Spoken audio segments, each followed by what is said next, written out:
want to free this poem from every linguistic chain. I do not want it to have a rhyme scheme and maybe not even a name. I am not going to categorize it nor place it in a social frame. I'm going to make it as amorphous as the wind. Its words so hard to tame. In the world of words, metaphors just be bullying on similes, making them pick up trash in abandoned yards in front of all the parts of speech at the bus stop. Nouns just claim everything, and the adjectives just hang around them and listen. These adjectives have the power to ruin your name or make you powerful in the world of words.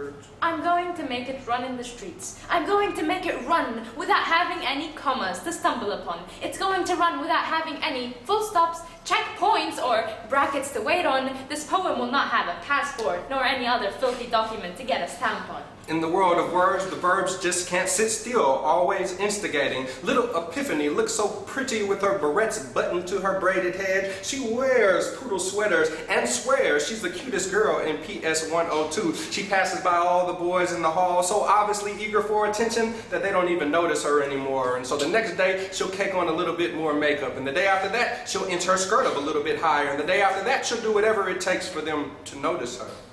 It's going to travel from land to land. It's going to sip tea with the Queen of reigning England, then take a walk upon Rio de Janeiro's beachy sands. And when in Beirut, it's going to sip coffee on balconies, refraining from discussing politics, no left or right hand.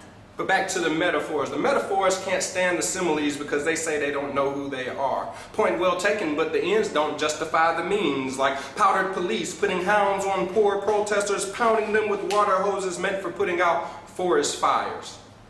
It's going to take a stroll in Hamra and place its verses on shawarma stands, then go back to the United Kingdom and watch the ships in Dundalk, Ireland.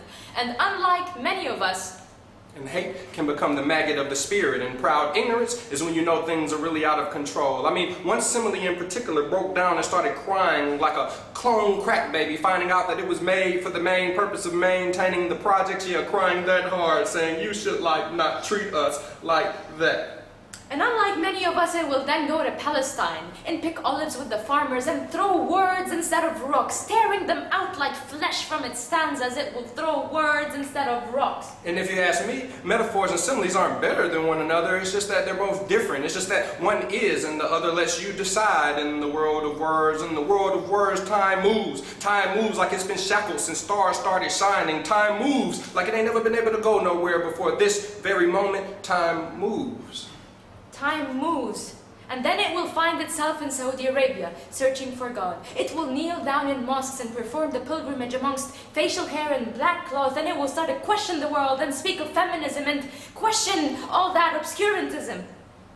Epiphany is no longer a little girl with barrettes buttoned to her braided head. Where have you been? She now strips in musty nightclubs. She got all the attention she begged for her whole life, and now she disgusted. Epiphany hasn't even realized who she is, and she is still trying to be realized.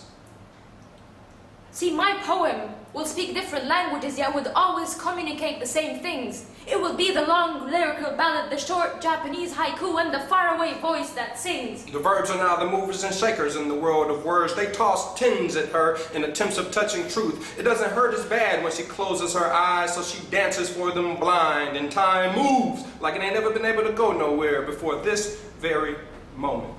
My poem will grow. My poem will spread its verses like wings. My poem will not change the world, yet would definitely change whatever it is that the world brings.